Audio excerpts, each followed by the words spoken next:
We're going to do a little shortcut through the bush.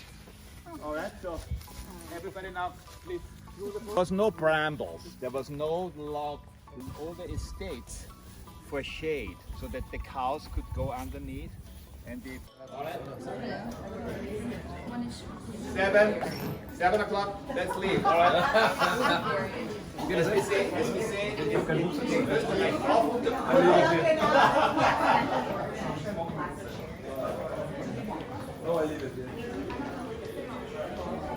Up here. Anyhow, so here we are on what I call the saddle of the Round Hill. Remember, Round Hill is a peninsula. We stick. This is our thumb. We are standing right now on the saddle on the top. So there is water all around us. Behind cottage 28 up there, which is the highest cottage, is our rainforest, and that's the actual Round Hill. So when you go to the spa later today and you look back across the Round Hill Bay, which is over there to the west, and where our beach is, you're going to see that beautiful sort of globe, the Round Hill, which is a preserved rainforest and will always be our sort of legacy that we do not develop, right? And so we are just leaving that natural. This is ungefähr 50 hectare, about 110 acres. So water all around. This is the Bay of Montego Bay. This is where your sunrise comes up at 6:15 in the morning. If you're early up here, there's a bench here, you can watch the sunrise. John Pringle was once asked, by one of his friends, John, you've got to do some big signs. We drove by you and we don't know where Round Hill is. Well, he said, if you don't know where you're going, you don't need to go there. So it's one of those inside jokes.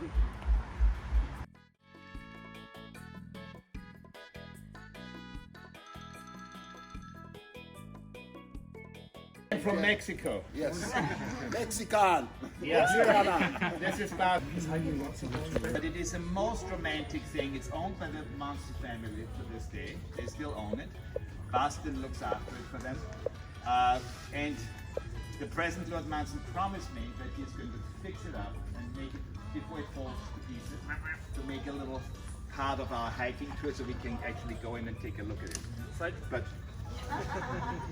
But it's a pretty house.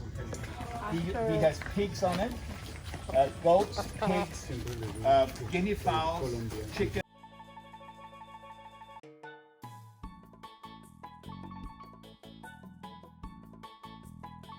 The guinea fowl. Do they eat them? No, I just give as a friend, they're part of my clan, Yeah, his family. Right? Yeah, my family. And there's water below, and it goes right across this ravine, but it's absolutely beautifully constructed.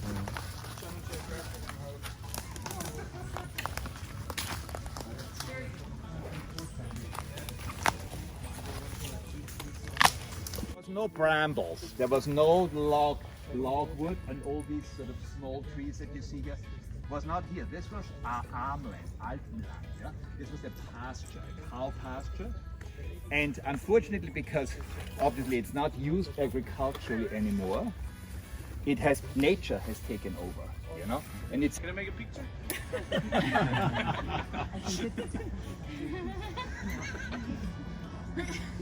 This was just cleared actually, and it looked like somewhere in the south of France because or in Tuscany, because the tree almost looks like some of those cypress? Famous cypress trees.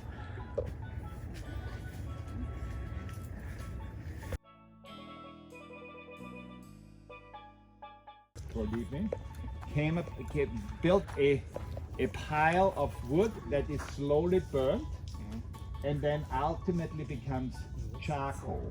Charcoal is very, very, very expensive. We don't love it, but in this case, it's actually not a bad thing because it's all as you can see, they leave the good trees. These are known as Jamaican teak, for instance. These are Jamaican teak trees. This is still a logwood, but a very tall one. So they left the big ones. They cut the smaller stuff down and turn it into charcoal. Minutes, but I decided I'm going to do a shortcut. Oh, you're so nice. We're going to do a little shortcut through the bush. All right, so everybody now, please, through the bush.